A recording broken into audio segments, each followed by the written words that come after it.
তুমি কি কখনো লক্ষ্য করেছ যে যখনই তুমি তোমার জীবন উন্নত করার সিদ্ধান্ত নিও তখন তোমার প্রায়শই মনে হয় যে সবাই তোমার চেয়ে এগিয়ে গেছে? সোশ্যাল মিডিয়া খুললে মনে হয় সবার জীবন নির্ধারিত।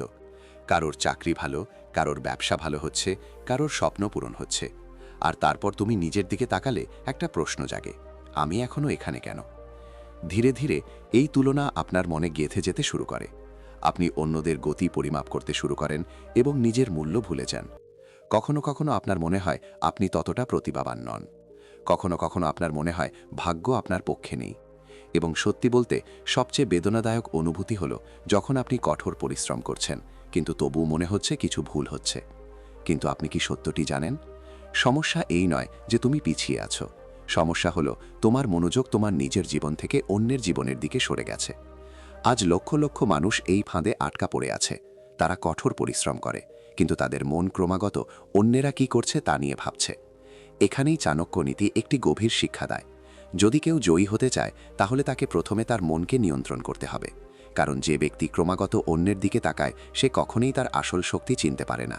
কিন্তু যেদিন একজন ব্যক্তি অন্যের দিকে তাকানো বন্ধ করে নিজের ওপর কাজ শুরু করবে, সেদিনই তার আসল অগ্রগতি শুরু হবে। আজকের ভিডিওতে আমরা সেই সত্যটি বুঝতে পারব। এটি কেবল প্রেরণা নয়, এটি এমন একটি মানসিকতা যা আপনাকে ভেতর থেকে শক্তিশালী করে। আজ যদি আপনি সংগ্রাম করছেন, যদি আপনি বারবার চেষ্টা করতে করতে ক্লান্ত হয়ে পড়েছেন, যদি আপনি মনে করেন যে আপনি জীবনে অনেক পিছিয়ে পড়েছেন, তাহলে সম্ভবত আপনার আরও কঠোর পরিশ্রমের প্রয়োজন নেই, বরং সঠিক মনোযোগের প্রয়োজন। আজ আপনি বুঝতে পারবেন কেন বিশ্বের সবচেয়ে সফল ব্যক্তিরা নিজেদেরকে অন্যের সাথে তুলনা করেন না, কেন তারা নিজেদের উন্নতির জন্য তাদের সমস্ত শক্তি ব্যয় করে, কেন তারা প্রতিটি পরাজয়কে শিক্ষা হিসেবে গ্রহণ করে এবং এগিয়ে যায়, এবং তারা বিজয় না আসা পর্যন্ত থামে না। কল্পনা করুন, আজ থেকে আপনি যদি প্রতিদিন মাত্র 1% করে নিজেকে উন্নত করার সিদ্ধান্ত নেন, যদি আপনি প্রতিদিন নিজেকে শক্তিশালী করার জন্য, আপনার চিন্তাভাবনা উন্নত করার জন্য এবং আপনার লক্ষ্যের কাছাকাছি যাওয়ার জন্য কিছুটা সময় ব্যয় করতে শুরু করেন, তাহলে পরবর্তী 365 দিনে আপনি আজ একই ব্যক্তি থাকবেন না। আপনি সম্ভবত বছরের পর বছর ধরে যে পথে স্বপ্ন দেখেছেন সেই পথেই থাকবেন। কিন্তু সর্বদা একটি জিনিস মনে রাখবেন, বিশ্বের সবচেয়ে বিপজ্জনক ব্যক্তি সেই ব্যক্তি নয় যার কাছে সবচেয়ে বেশি অর্থ বা ক্ষমতা রয়েছে। পৃথিবীর সবচেয়ে বিপজ্জনক ব্যক্তি হলো সেই ব্যক্তি যে তার আসল শক্তি চিনতে পেরেছে এবং সিদ্ধান্ত নিয়েছে যে তার একমাত্র লক্ষ্য হবে জয়।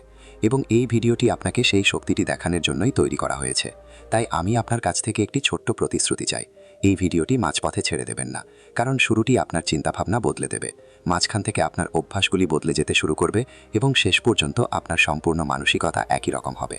এবং যদি আপনি আজ এই একটি সিদ্ধান্ত নেন, আমি নিজেকে উন্নত করে জিতব, অন্যের দিকে তাকিয়ে নয়, আমি বিজয় অর্জন না করা পর্যন্ত নিজের ওপর নিবন্ধিত করব, তাহলে বিশ্বাস করুন এই ভিডিওটি আপনার জীবনের মূল চাবিকাঠি হবে।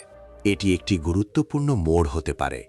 তাই গভীর নিঃশ্বাস নিন, আপনার মনকে শান্ত করুন এবং আপনার জীবনের সবচেয়ে শক্তিশালী যাত্রা শুরু করার জন্য প্রস্তুত হন। কারণ পরবর্তী কয়েক মিনিট কেবল একটি গল্প নয়, এগুলি আপনার বৃদ্ধি, আপনার বিজয় এবং আপনার স্বপ্নের শুরু। প্রথম অধ্যায়, নিজেকে জানো। আপনি কি কখনো বুঝতে পেরেছেন যে আমরা সারাদিন এত ব্যস্ত থাকি যে এত মানুষ এবং এত জিনিস নিয়ে আমাদের নিজেদের সাথে কথা বলার সময় নেই?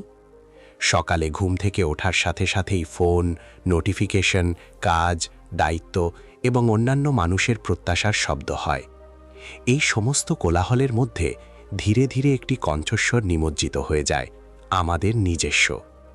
কখনো কখনো রাতে যখন সবকিছু শান্ত থাকে, তখন হঠাৎ একটি প্রশ্ন ওঠে, আমি কি সত্যি সেই জীবনযাপন করছি যা আমি বাঁচতে চেয়েছিলাম? এই প্রশ্নটি থেকেই বাস্তব জীবনের পরিবর্তন শুরু হয়। জীবনের প্রতিটি বড় পরিবর্তন তখনই শুরু হয় যখন একজন মানুষ নিজেকে চিনতে শুরু করে। কিন্তু সত্য হলো যে বেশিরভাগ মানুষই কখনো এটি করে না। তারা তাদের পুরো জীবন অন্যদের প্রভাবিত করার চেষ্টা করে, অন্যদের মতো হওয়ার চেষ্টা করে এবং পৃথিবীকে খুশি করার দৌড়ে ধীরে ধীরে নিজেদের থেকে দূরে সরে যায়। কেউ কেউ পরিবারের প্রত্যাশার কারণে তাদের স্বপ্নকে দমন করে, কেউ কেউ সমাজের ভয়ে এমন পথ বেছে নেয় যা তাদের হৃদয় চায় না, এবং কেউ কেউ কেবল ভিড়ের অনুসরণ করে কারণ তারা তাদের নিজস্ব দিক জানে না। জীবন বাহ্যিকভাবে এগিয়ে যায়, কিন্তু গভীরভাবে একজন ব্যক্তি শূন্য বোধ করতে শুরু করে। এই কারণেই এই অধ্যায়ের সবচেয়ে বড় শিক্ষা হলো, যদি আপনি জিততে চান যদি আপনি অগ্রগতি করতে চান, যদি আপনি মহান হতে চান, তাহলে প্রথমে নিজেকে চিনুন। কারণ যতক্ষণ না একজন ব্যক্তি তাদের আসল শক্তি, তাদের চিন্তাভাবনা, তাদের দুর্বলতা এবং তাদের আসল দিক বুঝতে পারে, ততক্ষণ তাদের মনোযোগ বিক্ষিপ্ত থাকে। তারা কঠোর পরিশ্রম করে, কিন্তু সঠিক দিকে নয়। তারা চেষ্টা করে, কিন্তু পূর্ণ দৃঢ়তার সাথে নয়। নিজেকে জানা সহজ নয়। এটি করার জন্য একজন ব্যক্তিকে নিজের ভিতরে দেখতে হবে, তাদের ভয়ের মুখোমুখি হতে হবে, তাদের দুর্বলতা স্বীকার করতে হবে এবং তাদের ভুলগুলি গ্রহণ করতে হবে।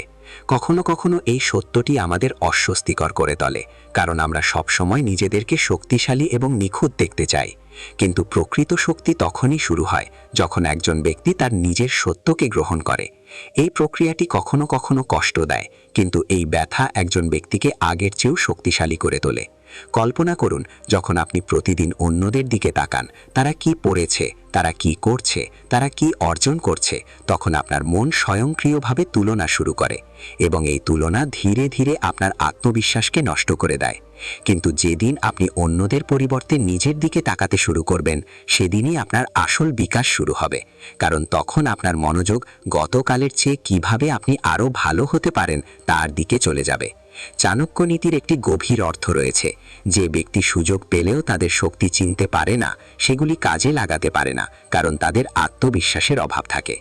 যখন একজন ব্যক্তি নিজেকে বুঝতে শুরু করে, তখন তারা তাদের আসল শক্তি বুঝতে পারে। তারা অন্যদের চোখে তাদের মূল্যও বোঝে। আরও গুরুত্বপূর্ণ বিষয় হলো তাদের নিজস্ব আত্মমূল্য। পৃথিবী আপনাকে অবমূল্যায়ন করতে পারে, লোকেরা আপনার ক্ষমতা নিয়ে সন্দেহ করতে পারে, কিন্তু আপনি যদি নিজেকে জানেন এবং আপনার আন্তরিক শক্তি চিনতে পারেন, তাহলে কোনো কণ্ঠস্বর আপনাকে বেশিক্ষণ থামাতে পারবে না।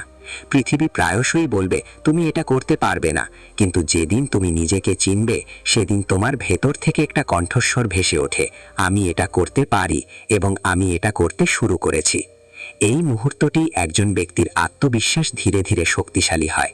নিজেকে জানার প্রথম ধাপ হলো নিজের সাথে সৎ থাকা। নিজেকে জিজ্ঞাসা করুন, আমি আসলে কি চাই?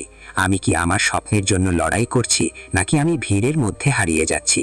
আমি কি প্রতিদিন নিজেকে উন্নত করার চেষ্টা করছি, নাকি আমি সেই একই ভুলগুলি পুনরাবৃত্তি করছি যা আমাকে পিছিয়ে দিচ্ছে? যখন একজন ব্যক্তি এই প্রশ্নগুলির সততার সাথে উত্তর দিতে শুরু করেন, কেবল তখনই তার আসল যাত্রা শুরু হয়।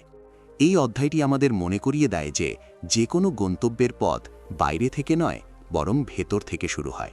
নিজেকে সম্মান করুন, তোমার সিদ্ধান্তকে মূল্য দাও, তোমার কঠোর পরিশ্রমের মূল্য বোঝো। কারণ যখন তুমি নিজেকে মূল্য দাও, তখন পৃথিবী ধীরে ধীরে তোমাকেও মূল্য দিতে শুরু করবে। মনে রেখো, প্রতিটি সফল ব্যক্তি বিশ্বের কাছে তাদের শক্তি দেখানোর আগে নিজের শক্তি দেখিয়েছে। আর তোমার সত্যিকারের বিজয় শুরু হবে সেদিনই যখন তুমি নিজেকে বলবে, আমি এখন আমার জীবনের নিয়ন্ত্রণে। কারণ সত্য হলো, নিজেকে স্বীকৃতি দেওয়া হলো বিজয়ের প্রথম ধাপ। আর যে মুহূর্তে তুমি এই ধাপে পা রাখবে, তোমার জীবনের দিক পরিবর্তন হতে শুরু করবে। দ্বিতীয় অধ্যায়, তোমার মনোযোগ রক্ষা করো, কারণ বিক্ষেপই সবচেয়ে বড় শত্রু। তুমি কি কখনো ভেবে দেখেছ কেন একজন ব্যক্তির প্রতিভা, কঠোর পরিশ্রম ও স্বপ্ন থাকা সত্ত্বেও তারা এখনও এগিয়ে যেতে ব্যর্থ হয়? প্রায়শই কারণ ক্ষমতা বা সুযোগের অভাব নয়, আসল কারণ বিক্ষেপ। জীবনে জয়লাভের সবচেয়ে বড় শত্রু কোনো ব্যক্তি, পরিস্থিতি বা চ্যালেঞ্জ নয়, বিক্ষেপই সবচেয়ে বড় শত্রু। এবং এটি এত বিপজ্জনক কারণ এটি ধীরে ধীরে কাজ করে। তুমি তাৎক্ষণিকভাবে বুঝতে পারো না যে তোমার মনোযোগ কমে যাচ্ছে, কিন্তু ধীরে ধীরে তোমার সময়, শক্তি আর চিন্তাভাবনা তুচ্ছ বিষয়গুলিতে ছড়িয়ে পড়তে শুরু করে। যখন একজন ব্যক্তি তার লক্ষ্যের দিকে মনোনিবেশ করেন, তখন প্রতিটি প্রচেষ্টা তাকে এগিয়ে নিয়ে যায়। কিন্তু যখন তারা প্রতিটি ছোট ছোট জিনিসে সোশ্যাল মিডিয়া, জনমত ও অন্যদের সাথে তুলনা জড়িয়ে পড়ে, তখন তাদের মন ধীরে ধীরে দুর্বল হয়ে পড়ে। তাদের শক্তি কমে যায়, তাদের আত্মবিশ্বাস কমে যায় এবং তাদের মনোযোগ কমে যেতে শুরু করে। এই অধ্যায়ে জীবনের 3 ধরনের বিভ্রান্তি নিয়ে আলোচনা করা হয়েছে, যা আপনার বিকাশকে সবচেয়ে বেশি বাধাগ্রস্ত করে।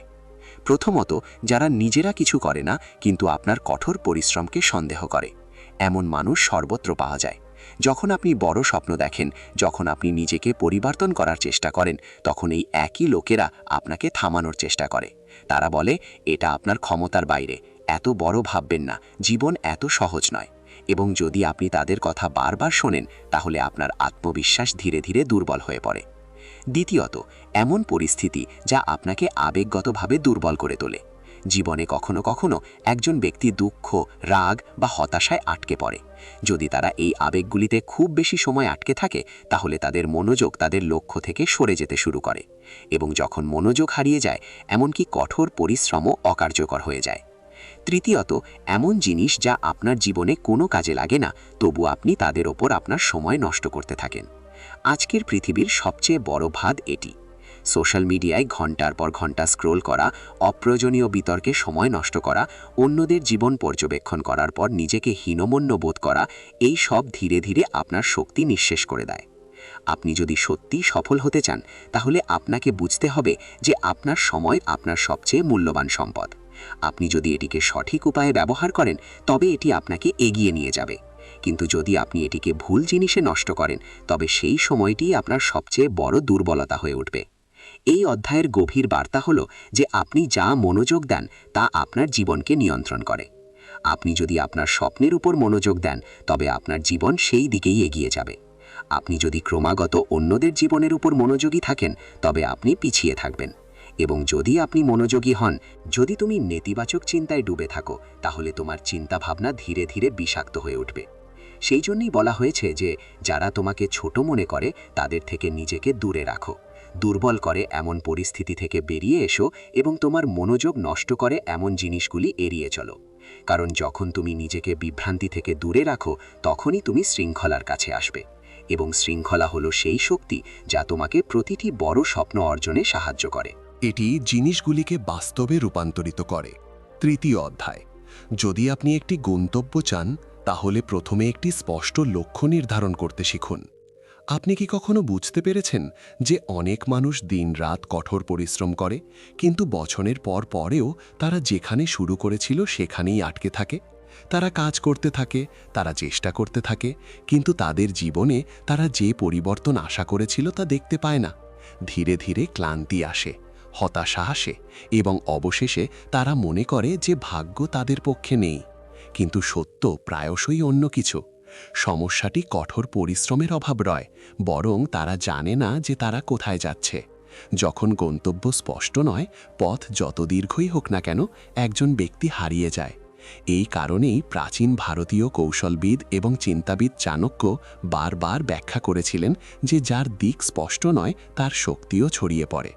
যখন লক্ষ্য স্পষ্ট নয়, তখন একজন ব্যক্তি নতুন সবকিছু দ্বারা প্রভাবিত হন। কখনো কখনো তারা কারো সাফল্য দেখে তাদের পথ পরিবর্তন করে, অথবা কখনো কখনো কারো পরামর্শ শুনে নতুন দিক নির্দেশনা নেয়। ধীরে ধীরে তার মনোযোগ এতটাই খণ্ডিত হয়ে যায় যে সে এগিয়ে যাওয়ার পরিবর্তে বিভ্রান্ত হয়ে পড়ে। সে কঠোর পরিশ্রম করে, কিন্তু মনোযোগ দেওয়ার পরিবর্তে তার প্রচেষ্টা বিভিন্ন দিকে ছড়িয়ে ছিটিয়ে থাকে, এবং এই কারণেই ফলাফল দুর্বল হয়। একটি সহজ উদাহরণ বিবেচনা করুন। আপনি যদি কোনো শহরে গাড়ি চালান এবং জানেন না যে আপনি কোথায় যেতে চান, আপনি যত দ্রুত গাড়ি চালান বা যতই পেট্রোল ব্যবহার করুন না কেন, আপনি কখনোই আপনার গন্তব্যে পৌঁছাতে পারবেন না। জীবন ঠিক এরকমই। যদি লক্ষ্য স্পষ্ট না হয়, এমনকি কঠোর পরিশ্রমও আপনাকে সত্যিকার অর্থে যেখানে যেতে চান সেখানে পৌঁছাতে পারবে না। অতএব এই অধ্যায়ের সবচেয়ে শক্তিশালী শিক্ষা হল আপনার লক্ষ্য স্পষ্ট করা। কেবল মনে মনে চিন্তা করা যথেষ্ট নয়, এটিকে কথায় কথায় লিখুন, এটি লিখে রাখুন, এটিকে একটি দিক নির্দেশনা দিন।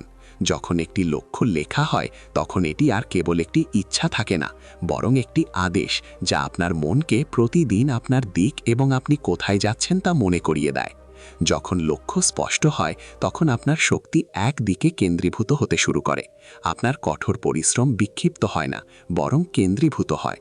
আপনার মন আরও স্পষ্টভাবে চিন্তা করতে শুরু করে, এবং এই স্পষ্টতা ধীরে ধীরে আপনার আত্মবিশ্বাসকে শক্তিশালী করে। কারণ এখন তুমি জানো কেন তুমি কঠোর পরিশ্রম করছো এবং তুমি কী লক্ষ্যে কাজ করছো। এই অধ্যায়টি আরেকটি গভীর বার্তা প্রদান করে। শুধু তোমার লক্ষ্য নিয়ে ভাবো না, তা অনুভব করো। তোমার স্বপ্নকে এমনভাবে দেখো যেন তা ইতিমধ্যেই বাস্তবে পরিণত হয়েছে। যখন একজন ব্যক্তি আবেগ দিয়ে একটি লক্ষ্য কল্পনা করে, তখন তার মন সেই লক্ষ্যে কাজ করার জন্য নতুন শক্তি উৎপন্ন করে। এই কারণেই মহান বিজয়ীরা প্রথমে তাদের মনে তাদের লক্ষ্য জয় করে এবং তারপর বাস্তব জীবনে তা অর্জন করে। কিন্তু এখানে আরেকটি গুরুত্বপূর্ণ বিষয় বোঝার আছে। কেবল বড় স্বপ্ন দেখা যথেষ্ট নয়। প্রতিটি বড় স্বপ্ন ছোট ছোট ধাপে সম্পন্ন হয়। যখন তুমি তোমার বড় লক্ষ্যকে ছোট ছোট অংশে ভেঙে ফেলো, তখন তা কঠিন বলে মনে হয় না। তারপর প্রতিদিন একটি ছোট পদক্ষেপ নাও। এই ছোট পদক্ষেপগুলি ধীরে ধীরে একটি দীর্ঘ যাত্রায় পরিণত হয়, এবং একদিন তুমি হঠাৎ বুঝতে পারো যে তুমি যেখানে পৌঁছানোর স্বপ্ন দেখেছ সেখানে পৌঁছে গেছো। একটি স্পষ্ট লক্ষ্য থাকার সবচেয়ে বড় সুবিধা হলো এটি তোমাকে বিভ্রান্তি থেকে রক্ষা করে। যখন তুমি জানো যে তুমি কোন দিকে এগিয়ে যাচ্ছ, তখন পৃথিবীর কোলাহল তোমাকে বেশিক্ষণ বিভ্রান্ত করতে পারবে না।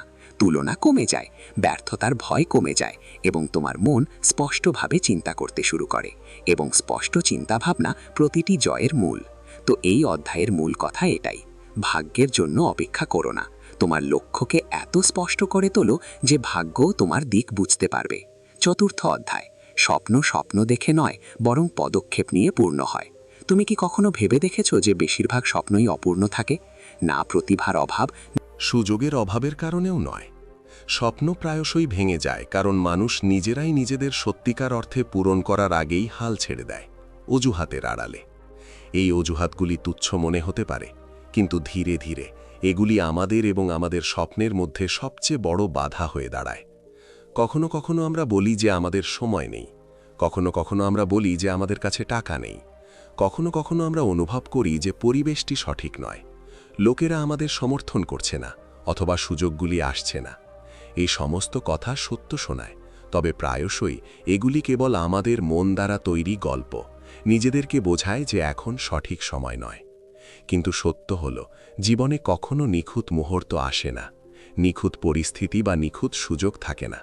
এই কারণেই চাণক্য তার প্রবাদে স্পষ্টভাবে বলেছেন যে একজন জ্ঞানী ব্যক্তি পরিস্থিতির জন্য অপেক্ষা করেন না, বরং সেগুলি তৈরি করেন।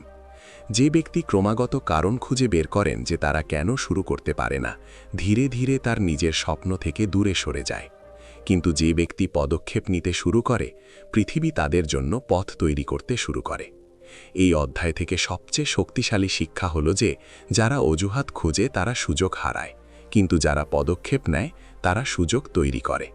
যখন একজন মানুষ বসে চিন্তা করে, তখন তার ভয় বেড়ে যায়, কিন্তু প্রথম পদক্ষেপ নেওয়ার সাথে সাথেই তার ভয় কেটে যেতে শুরু করে। তার মন খুলে যায় এবং নতুন সাহসের উত্থান শুরু হয়। এই কারণেই বলা হয় যে কর্মই ভয়ের সর্বোত্তম প্রতিকার। অতএব আপনার প্রথম পদক্ষেপ নিখুঁত হওয়া জরুরি নয়, কেবল এটি নেওয়া গুরুত্বপূর্ণ। কারণ শুরু হলো সেই শক্তি যা স্বপ্নকে বাস্তবে রূপান্তরিত করে। আমরা প্রায়শই মনে করি যে সব কিছু প্রথমে নিখুঁত হবে এবং তারপরে আমরা শুরু করব। কিন্তু সত্য হলো যে আমরা যখন শুরু করি তখনই জিনিসগুলি ঠিক হয়ে যায়। যেদিন একজন মানুষ বুঝতে পারে যে কর্মই সাফল্যের আসল চাবিকাঠি, তখন তার সমস্ত অজুহাত তাদের শক্তি হারিয়ে ফেলে। পৃথিবী তার কত পরিকল্পনা ছিল, কত স্বপ্ন ছিল, বা আপনি কত বই পড়েছেন তা নিয়ে চিন্তা করে না। পৃথিবী কেবল তাদেরই মনে রাখে যারা পদক্ষেপ নিয়েছিল, কে চেষ্টা করেছিল, এবং যারা তাদের ভয় সত্ত্বেও এগিয়ে যাওয়ার সিদ্ধান্ত নিয়েছিল। তাই আজ আপনি কোথায় দাঁড়িয়ে আছেন বা আপনার কাছে কত জ্ঞান আছে তা বিবেচ্য নয়।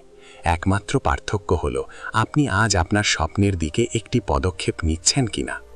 পঞ্চম অধ্যায়: প্রতিটি পরাজয় তোমাকে জয়ের কাছাকাছি নিয়ে আসে। তুমি কি কখনো ব্যর্থতার ভয়ে কিছু শুরু করনি? এই ভয় প্রায় প্রতিটি মানুষের মধ্যেই বিদ্যমান। মানুষ চেষ্টা করার আগেই ভাবতে শুরু করে, আমি হেরে গেলে মানুষ কি বলবে? আমার কঠোর পরিশ্রম যদি নষ্ট হয়ে যায় তাহলে কি হবে? আমি পড়ে গেলে আমি কি উঠতে পারবো? এই ভয় ধীরে ধীরে একজন মানুষকে থামিয়ে দেয়। কিন্তু ইতিহাস সাক্ষী যে জীবনে যারা শীর্ষে পৌঁছেছেন তাদের সকলের মধ্যে একটি জিনিস মিল রয়েছে: তারা ব্যর্থতা থেকে পালাতে নয়, বরং এটিকে তাদের শক্তিতে পরিণত করতে শিখেছেন। প্রাচীন ভারতীয় নীতিবিদ চাণক্য বিশ্বাস করতেন যে একজন জ্ঞানী ব্যক্তি অসুবিধার ভয়ে পিছু হটেন না, বরং তাদের কাছ থেকে শিক্ষা নেন এবং এগিয়ে যান। এই চিন্তাভাবনা এই অধ্যায়ের মূল কথা। ব্যর্থতা কখনোই তোমার শত্রু নয়, আসল শত্রু হলো তোমার ভয়। মানুষ কি বলবে এই ভয়, আমি পড়ে গেলে কি হবে এই ভয়, আমার কঠোর পরিশ্রম নষ্ট হয়ে যাওয়ার ভয়। কিন্তু সত্য হলো ব্যর্থতা শেষ নয়, এটি সাফল্যের শুরু। হাঁটতে শেখা একটি ছোট শিশুর দিকে তাকাও। সে বারবার পড়ে যায়, সে অনেকবার তার ভারসাম্য হারিয়ে ফেলে, কিন্তু পড়ে যাওয়ার ভয়ে সে কি হাঁটা শেখা বন্ধ করে দেয়? একেবারেই না। সে পড়ে যায়, আবার উঠে দাঁড়ায় এবং আবার চেষ্টা করে। সে জানে না যে পড়ে যাওয়া ভুল, সে শুধু জানে যে তাকে এগিয়ে যেতে হবে। এটাই জীবনের আসল নিয়ম। পড়ে যাওয়া, শিখো, উঠে দাঁড়াও এবং এগিয়ে যাওয়া। একজন মানুষ বড় হওয়ার সাথে সাথে সে অন্যদের মতামতকে ভয় পেতে শুরু করে, সমাজের চিন্তাভাবনা, মানুষের কথা এবং নিজের মতামতকে। সন্দেহ তার ভেতরে ভয় তৈরি করে। এই ভয় তাকে চেষ্টা করতে বাধ্য। এটি আপনাকে কিছু করতে বাধা দেয়, কিন্তু যেদিন একজন মানুষ ব্যর্থতাকে তার যাত্রার অংশ হিসাবে গ্রহণ করে, সেদিনই সে সত্যিকার অর্থে শক্তিশালী হয়ে ওঠে। কারণ তখন তারা বুঝতে পারে যে পরাজয় কেবল একটি ধাপ, শেষ নয়। ব্যর্থতা আসলে একজন শিক্ষক হিসাবে কাজ করে। প্রতিবারই আপনি ব্যর্থ হন, জীবন আপনাকে নতুন কিছু শেখায়। হয়তো আপনার পরিকল্পনা ত্রুটিপূর্ণ ছিল, আপনার কঠোর পরিশ্রম অপর্যাপ্ত ছিল, অথবা আপনার দিক নির্দেশনা ভুল ছিল। কিন্তু প্রতিটি ব্যর্থতা আপনাকে একটি নতুন অভিজ্ঞতা দেয় এবং আপনাকে এগিয়ে নিয়ে যায়। এই কারণেই অনেক সফল মানুষ বলে, দ্রুত ব্যর্থ হও, দ্রুত শিখো, দ্রুত উঠে দাঁড়াও। আপনার পতন থেকে যত দ্রুত শিখবেন, তত দ্রুত আপনি এগিয়ে যাবেন। যখন আপনি ব্যর্থতাকে গ্রহণ করতে শিখবেন, তখন আপনার চিন্তাভাবনা বদলে যাবে। আপনি ঝুঁকি নিতে ভয় পাবেন না, আপনি নতুন সুযোগ খুঁজতে শুরু করবেন। আপনার মধ্যে একটি আত্মবিশ্বাস তৈরি হবে যা আপনাকে বারবার চেষ্টা করার সাহস দেবে। তারপর আপনি আত্মবিশ্বাসী হয়ে উঠবেন যে যাই ঘটুক না কেন, আপনি থামবেন না। বিজয়ীরা ফলাফলের সাথে নিজেকে সংযুক্ত করে না, বরং প্রক্রিয়ার সাথে। তারা জানে যে যদি তাদের কঠোর পরিশ্রম এবং পদ্ধতি সঠিক হয়, তাহলে ফলাফল শীঘ্রই বা পরে সঠিক হবে। অতএব তারা পতনকে ভয় পায় না, বরং এটিকে শেখার সুযোগ হিসাবে দেখে। এটাই এই অধ্যায়ের সারমর্ম। যদি তুমি ব্যর্থতা থেকে পালিয়ে যাও, তাহলে তুমি সাফল্যও এড়াতে পারবে। কিন্তু যদি তুমি ব্যর্থতাকে আলিঙ্গন করো এবং তা থেকে শিখতে শুরু করো, তাহলে পৃথিবীর কোনো শক্তি তোমাকে থামাতে পারবে না। তাই নিজেকে জিজ্ঞাসা করো, আমি কি পতনকে ভয় পাই, নাকি আমি জিততে প্রস্তুত? অধ্যায় ষষ্ঠ। সাফল্য কেবল তাদের কাছেই আসে যারা মাঝপথে হাল ছেড়ে দেয় না। জীবনে জয়লাভ করা অধ্যবসায়ের মতো কঠিন নয়। বেশিরভাগ মানুষই প্রচণ্ড উৎসাহ নিয়ে শুরু করে। প্রথম দিনে তাদের প্রেরণা বেশি থাকে, দ্বিতীয় দিনে তাদের শক্তি প্রবল থাকে এবং তৃতীয় দিনে তাদের কর্মশক্তি শক্তিশালী হয়। কিন্তু ধীরে ধীরে সময়ের সাথে সাথে তাদের উৎসাহ কমে যেতে শুরু করে এবং তারা যেখানে শুরু করেছিল সেখানে ফিরে যায়। এই কারণেই অনেক স্বপ্ন মাঝপথে শেষ হয়ে যায়। এই অধ্যায়ের সবচেয়ে শক্তিশালী শিক্ষা হল, ধারাবাহিকতা তীব্রতার চেয়ে বেশি শক্তিশালী। এর অর্থ হল, ছোট ছোট দৈনিক প্রচেষ্টা একদিনের বিশাল প্রচেষ্টার চেয়ে বেশি শক্তি ধারণ করে। যখন একজন ব্যক্তি প্রতিদিন একটু একটু করে এগিয়ে যায়, তখন তাদের অগ্রগতি ধীরে ধীরে আরও শক্তিশালী রূপ নেয়। এই ধারণাটি চাণক্যের নীতিতেও ব্যাখ্যা করা হয়েছে। সাফল্য হঠাৎ আসে না, বরং ক্রমাগত প্রচেষ্টার মাধ্যমে তৈরি হয়। পৃথিবীর প্রতিটি সফল ব্যক্তির একটি সাধারণ গুণ থাকে, তারা থেমে থাকে না। প্রতিকূলতা তাদের বিরুদ্ধে থাকুক, তারা চায় বা না চায়, তারা প্রতিদিন তাদের লক্ষ্যের দিকে একটি ছোট পদক্ষেপ নেয়। এটি বোঝার জন্য একটি সুন্দর উদাহরণ দেওয়া হলো। একটি নদী তার শক্তি দিয়ে নয়, বরং তার ধারাবাহিকতা দিয়ে পাহাড় কেটে যায়। এটি প্রবাহিত হতে থাকে, এটি থামে না এবং সময়ের সাথে সাথে এমনকি পাথরও তার পথ থেকে সরে যায়। মানুষের জীবন একই রকম। আপনি যদি এগিয়ে যেতে থাকেন, তবে কোনো বাধা আপনাকে চিরতরে থামাতে পারে না। যখন একজন ব্যক্তি ধারাবাহিক প্রচেষ্টা করে, তখন তার মধ্যে তিনটি শক্তি বিকশিত হতে শুরু করে: শৃঙ্খলা, ধৈর্য এবং আত্মবিশ্বাস। শৃঙ্খলা তাকে প্রতিদিন কাজ করার অভ্যাস দেয়, ধৈর্য তাকে কঠিন সময়ে অধ্যবসায়ের শক্তি দেয় এবং আত্মবিশ্বাস তাকে এই আশ্বাস দেয় যে তার প্রচেষ্টা একদিন ফল দেবে। অধ্যবসায় সহজ নয়, মন অজুহাত খুঁজে পায়, শরীর ক্লান্ত হয়ে পড়ে এবং কখনো কখনো মনও হাল ছেড়ে দেওয়ার মতো মনে হয়। কিন্তু এখানেই একজন প্রকৃত ক্রীড়াবিদ এবং একজন সাধারণ মানুষের মধ্যে পার্থক্য স্পষ্ট হয়ে ওঠে। একজন সফল ব্যক্তি নিখুঁত হওয়ার চেষ্টা করেন না, তারা কেবল প্রতিদিন একটু ভালো হওয়ার চেষ্টা করেন। সপ্তম অধ্যায়।